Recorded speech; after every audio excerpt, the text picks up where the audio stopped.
All right, it's some 12 minutes after 8 here on the AM show. Today on my banner, I'm talking professionalism in procurement and supply chain. We started off the discussion with procurement last week, Wednesday. We're continuing. My guests from the Chartered Institute of Procurement and Supply are Dr. Adai Donko and Collins Ajiman Sapon. Good morning to you, gentlemen. Thank you for your time this morning.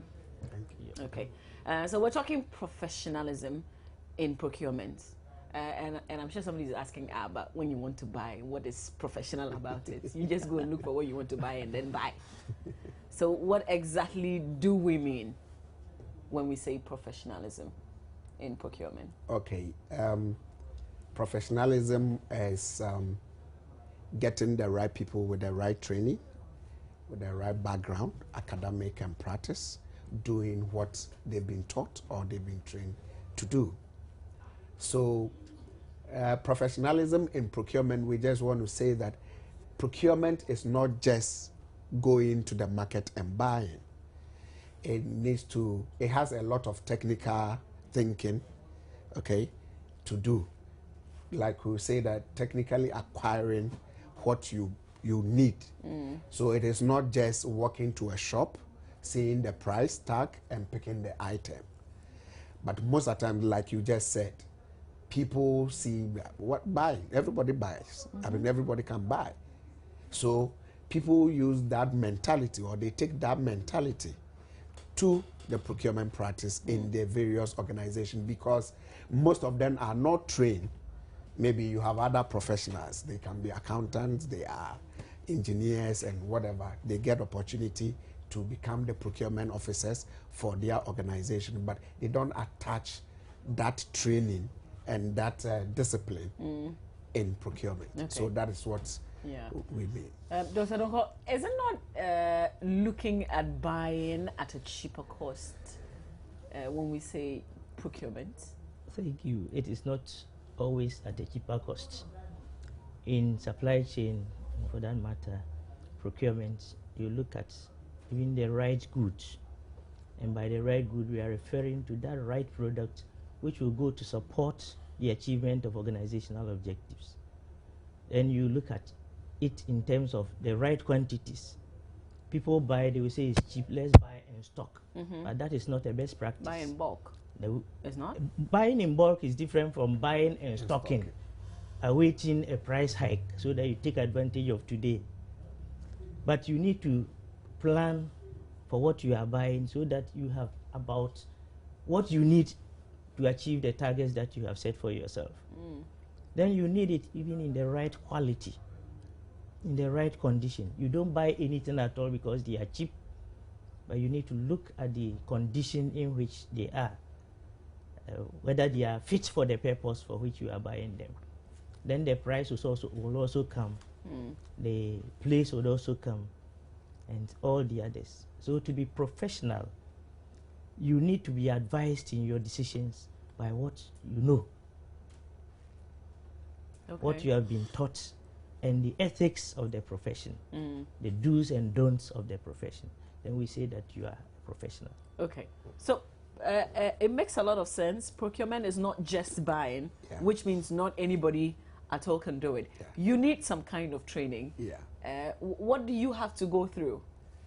Well, first of all, you need to, there is a course, that's a professional course.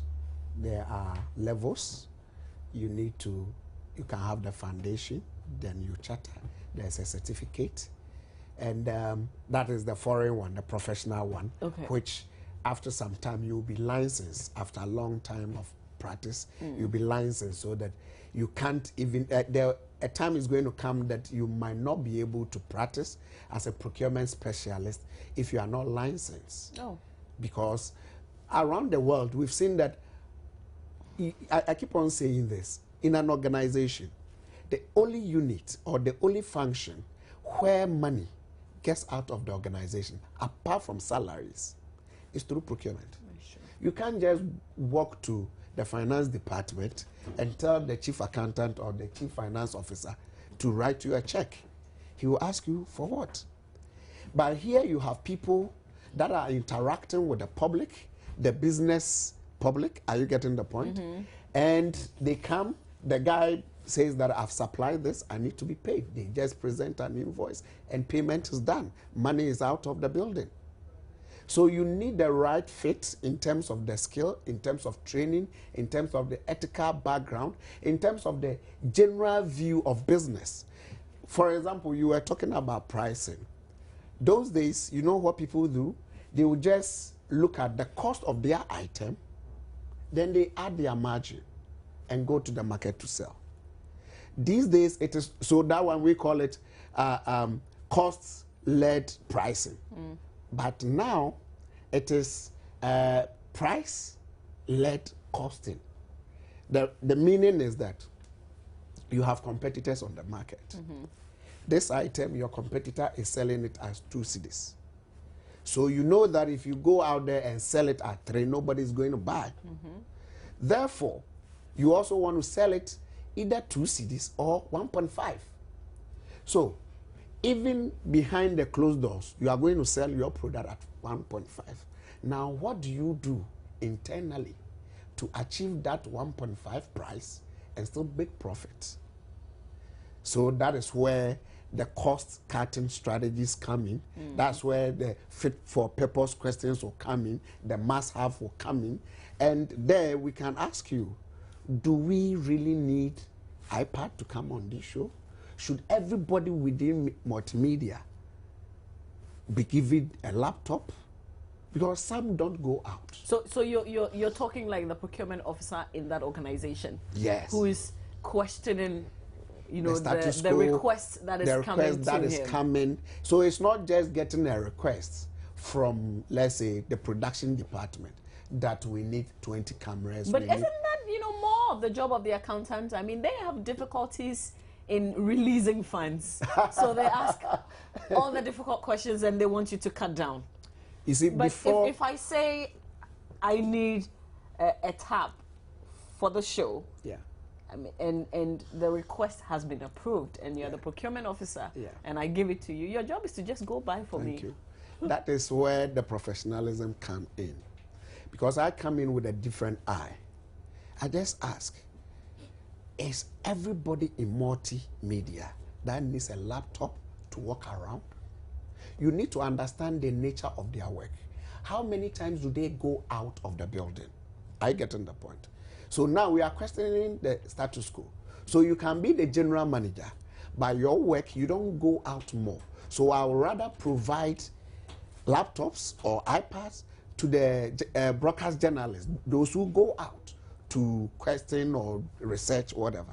But those in the offices, you are okay with your desktop. Yeah, so Dr. Dong, let me ask you, are you, all these things that you're saying, the structures, because it sounds really professional, though rigid, you know, like, but is it bigger organizations who are expected to follow these rules? In Ghana today, the Public Procurement Act was passed in 2003 and made implementable in July 2004. Since that time, any unit that is defined as an entity would have to procure according to the procedures in the law and its manuals. These are best practices. So wherever you find yourself, you may be in private, maybe in quasi-government, if you want to get the best out of the resources you are spending, then there is the need to have some procedures that are professional that you follow. And like Colin said, if I receive a request from a department to procure, the first question I should ask myself is, what is this procurement going to contribute to the achievement of the organizational objectives? As a professional, I should be able to question that act. Otherwise, you'll be buying. And you said the accountants were doing are very mean about that. It's because historically the procurement officer was not there, and they combined the two functions of accounting and procurement. So they will always question the basis for what you are asking for. And now that the professional class is created, we should be able to question the requests that come to us. And as part of the law that I made reference to, the Act 63, under Section 21, every entity would have to prepare a procurement plan. when you are procuring, when you have a request to procure, you are comparing the request you have received with your plan. If it is not in the plan, then there should be an explanation that it is an emergency request, and that emergency will have to be justified. The other question I want to ask is, must every organization have a procurement department? Because I've worked in organizations where it's the administrative or the administrator whose responsibility it is to procure. Okay. You know, in business strategy, you need to look at the size and you need to have the vision for the organization. And the operations too will define whether you need that huge procurement department like maybe some other organization. But the administrators do buy. Within that administration office, you see that they will appoint one person. A person can be a marketing guy with the marketing background or accounts officer with whatever background. But what we are saying, the guy who will be doing the day-to-day purchases, even if they are pens, that person should be trained and have the necessary discipline, the know-how, and the ethics to even buy the pens for you. So we are not saying multimedia have a full procurement department with like doctor being the head, me being a category manager, and or maybe you will come here and we'll see that we are underutilized. But whatever, because every organization do buy. Nobody can, because like I said the last time, the whole world, everything we do, there are two professionals in this world that I say, and the third one is the accounting people. The first one, you buy and you sell. Multi-TV, you know what you are doing? We're selling decoders. You need to buy the decoder and you need to buy the content. So this one is the production. Yeah. It's a content and you are selling it. The content need to be good. Therefore, you need people with that intelligence. Even your production managers, they bring in us here, they are doing procurement because they are putting the content together. So those that are buying the papers, the envelopes, the pens, the cameras and all, within the administration should have that discipline, that background. So we are not saying multi-TV have a full-fledged procurement department, but you should get somebody within the administration, whichever department that procurement function or that procurement activity sits, that person running around should have certain discipline. Okay. That's what we are talking about. Okay. So, Dr. Dokun, let me ask you, where can I find that procurement officer? Well, fortunately for us, now most of the polytechnics are training candidates in procurement and supply. Beyond that, KNUST offers the first degree and postgraduate. Pentecost University is also offering the degree and the postgraduate. University of Management Studies is also doing same. So now there are lots of institutions. You know, on top of your head, what are some of the courses? Because, you know, people look at what they are good at. Should you be very good at English, maths, science? Maybe somebody's watching and they're interested in going into this area, but they don't know if you need to be a sharp mathematician to enter into this profession. Do you? The only requirement is that one should be versatile. You should be able to understand the organization that you'll be working in and what goes with procurement. So usually they are not science-based. Okay. There are people who are in the arts. But there are some of the subjects, like they have diligence, which is a whole subject or course within the professional diligence. Yes. Because, you know, we hear that a lot. Due diligence. They didn't do due diligence It's a whole course that you need to pass in it. How to search the background of suppliers. What do you look out for when you are evaluating your suppliers? Okay, their location, when they bring you their financial statement, the information, what are you picking from it? You need to pass that paper. Okay, diligence. Okay. Also, there is a legal aspect of procurement, which is also a cost, because you are going to enter into a relationship with your supplier. There are legalities. So you should understand the Sales of Goods Act. Are you getting the point?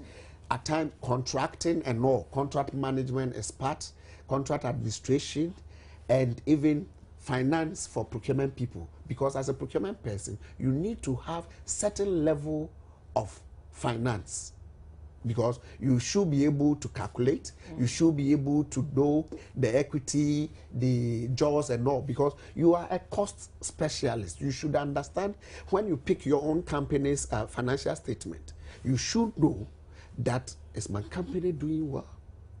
I get in the point. You should know the cost income ratio for your organization. Then when you see that the cost is going up for your organization, as a procurement person, you need to help the accountant to bring costs down. Okay. And bringing costs down, at times people think, just stop the procurement. No, it is not, oh, I need iPad. Then I'll say, no, I'm not going to get you iPad. Don't you see that the cost is higher? I need to sit you down and ask, what are we going to use the iPad for?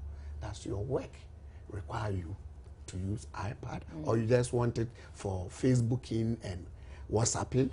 We will, through the questioning, you get it. So there are so many courses within that. Okay. There are stores management, that's inventory management. Because one of the other things that I also wanted to ask was, when you come out of school, where would you find yourself in the organization? Where would you be working?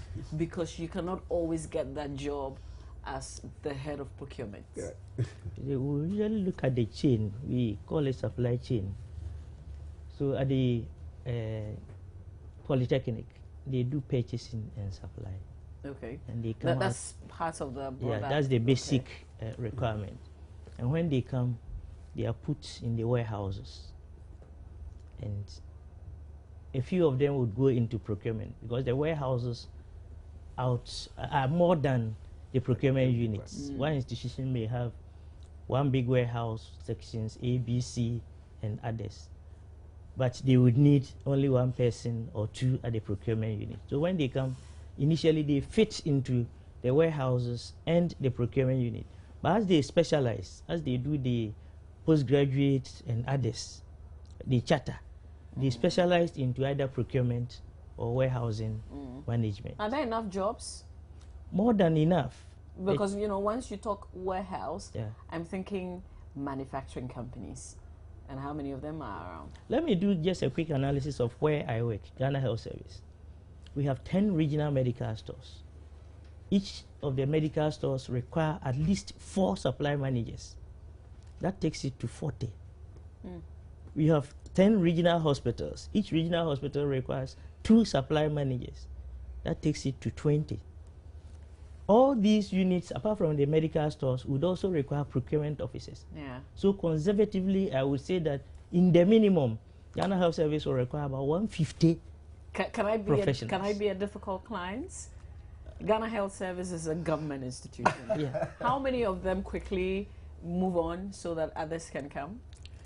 Well, now there's high attrition in this area of procurement. And the reason is that the public service is not paying. It's not motivating the people enough. So people are migrating into the private sector. Okay. Where the offers are much more attractive. Yes. Okay. So if you want to come, there are vacancies. You can apply. We'll consider your application. Okay. Because, you know, often I think when it comes to professions, I don't think I got an orientation in procurement as a student. People are looking for areas, and a lot of people are going into marketing and I think human resource. Let me add to what Doctor said in terms of the availability of jobs. There are. But some of the problems we are getting in Ghana and elsewhere, the people doing the procurement are not well trained in terms of professionalism that we are talking of. I don't think you even have HND purchasing and supply in multi-TV here who is doing the legwork for you when it comes to... We have a procurement officer. We have a desk. Okay. dedicated for Okay, that. that's good. Now,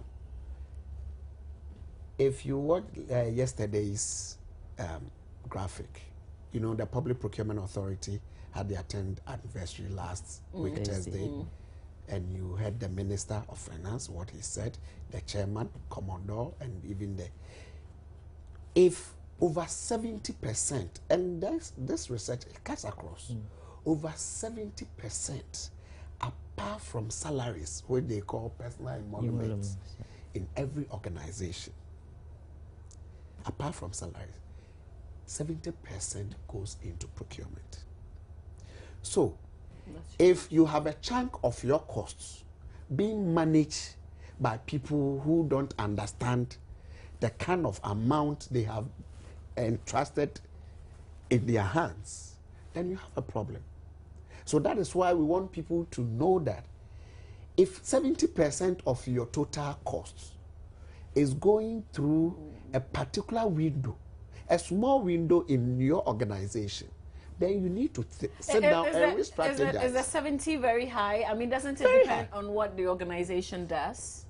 Everything you do, everything you do. I said the whole world is about buying and selling. You buy, you turn whatever you bought, you add value to it, you go to market and sell. Even within the service industry, within the banks, we buy pay slip, we buy counting machines and all wrappers and everything to just come and serve our customers. Can you imagine you walk to a bank, a branch, and you have 10,000 Ghana cedis in your bag, and you want to put it there? You move to the teller, there's no paying slip. You see that small sheet? That paying slip is not there. And the teller tells you, oh, auntie, go tomorrow, then we'll get that paying slip. What's the proof that I gave you money and you received it? Thank you. So you will leave. So we need that paying slip on that desk, okay, or on that counter for you to be happy as a customer. And it is the procurement guy that will bring that small paying slip, and he needs to time it. And we put them in quadrants and all that. We have the bottlenecks and all. If we a day will come, maybe we'll talk about procurement strategies, how you get some of these things done. So if you have somebody sitting in that department who doesn't know portfolio analysis that relates to procuring, you get shortage of paying slip every day. But he should know that there's a bottleneck or a routine item, and there is the strategy for it. It's so simple. That paying the sheet is about 0.005 CDs. Are you getting the point? Yeah. But you need somebody with that thinking. It's interesting that you bring in the bank angle to it. Let me ask you, because I've been to the ATM a couple of times. I try to cash money and they say no receipts. Thank you. Why is that? Thank you. You see how irritating it is. For all you know, the rules, the receipt rules is finished, and you need somebody to come and put it there. For all you know, they don't have the receipt rules in the stores. For all you know, they have it, but the one going to put it there, are you getting? And you might have technical issues too with the machine itself. But when you have this thinking, you see somebody like you will call maybe a big person within the bank. That big person will just call straight. Collins, we don't have this. We can't take this. Then I will say, no, we have enough in stock. Then you move to another person who is supposed to pick it from stores to the place. But if the person says, I went to the stores and we don't have it, then you have a problem. Yeah. And you mentioned the accountants, they push. So at times you go and you say, you want to buy 10 receipt rolls. You say, no, why don't we buy 5? Because the person who is managing the supposed procurement is not professional enough to speak to it, he will succumb to the 5 from the accountant. So they go and buy the 5, and within 2 days, the 5 is gone. But the lead time to get that receipt rolls is about 15 days, because you need to take it to the printer for the printer to print it and bring it. So coming for 15 receipt rolls, we have looked at the situation, because we have looked at the lead time of getting it and the frequency of usage. We calculate all these before we come out with the quantity. Wow. So you need a professional to do this. This is a whole job on its own. Yes. And I am happy that, you know, at least I've gotten a lot of education last week, this week. I think I'll give you the last say, Dr. Donko, on this particular discussion about professionalism in procurement. Yeah, I think that it is absolutely necessary that we professionalize procurement. As Collins alluded to earlier, up till now there are so many people who are into procurement but who lack the requisite qualification and experiences. And the reason is that procurement profession is an emerging profession. Until the passage of the act, well, everybody else was doing it. And I think that we would need to encourage a lot more people, and much will depend on us as leaders to create that awareness, partnering the press, so that people get to know that procurement is not just buying, but buying to fit a purpose or to serve a purpose. All right. Okay, so quickly, just before you go, there's something coming up Yes. by the institutes? Yes, we're putting together a dinner night and awards because we have a lot of practitioners. Like Doctor, if it wasn't this program, it will be only Collins and those within the network who would that know him. that we have a guru like that. Last week we saw the people that came. There's one from Some the of Ministry them of had Finance. training from University of Birmingham, Cranfield. They are all in this country. And some of them are not put at the right places for them to do good for the country. So we're having this dinner and awards night somewhere in December. The invite will come. We are calling all procurement professionals and practitioners.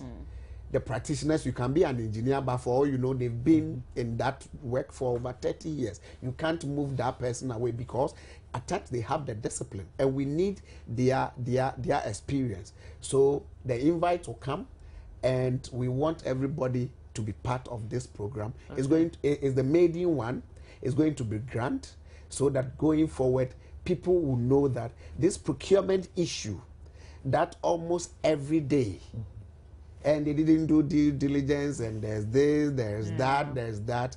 We want to tell people that there are people who are well trained with the requisite discipline and skills to manage it for the country and all the organizations within the country so that we can be okay and reduce costs and make more profits and not incur debt for our organizations. Very well said, Mr. Collins Ajiman Sapon and Dr. Adai Donko, both from the Chartered Institute of Procurement and Supply. Lots of education. You can't buy this. You can't buy. Money cannot buy. But now we know a lot of the things that we didn't know before about procurement. Very insightful indeed. Up next, I'm going to be talking to some persons from Glyco, and I'm happy that they've dedicated a whole month in celebration of customer service. I want to say good morning to my friend who is a community health nurse, Theodora, who is watching us right now. And just some news for you, some news update now. Some roads will be closed here in Accra by the police owing to the summit of heads of states and governments of the Economic Community of West African States, ECOWAS, on Ebola, which is scheduled to take place at the Mervinpick Hotel in Accra from tomorrow, 6th to 7th of November 2014.